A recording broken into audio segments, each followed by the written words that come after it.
year's 2015.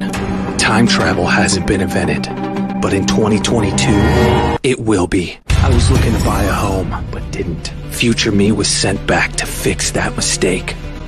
Ah! Who are you? I'm you, from the future. We don't have much time. What I'm about to tell you is very important. And what you do with this information is going to determine if you're still living in your parents' basement when you're 30 or not. That house you're looking at on Zillow, you need to buy it now. I just feel like the prices are too high. Like, if you don't want to be living in a van down by the river, you need to buy that house now. I'm homeless. I also peed myself a little. Time travel. It's a real bitch. Dave Ramsey said I need to have 25% down, and I'm just not there yet. It doesn't matter if you have 100% to put down. You need to buy that house now. There just seems to be way too many options. Too many options? Try no options. Also, your trip to China, summer of 2020, cancel it and buy some Bitcoin and little Doge as well. Hold the line.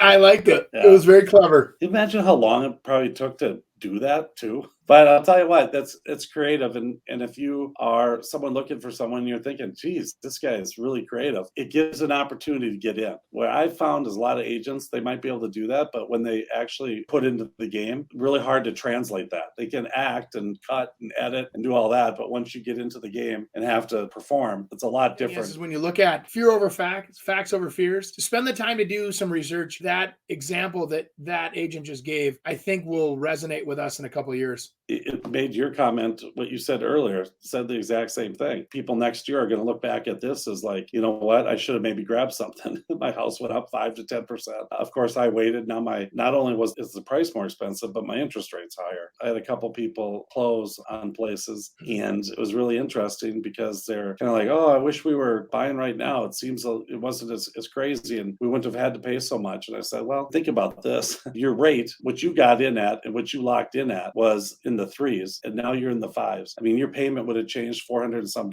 So in reality, back then you would have had to pay almost $40,000 more for this house. And that kind of calmed them down and said, oh my gosh, so glad we purchased. And I mean, you got that low rate here for 30 years.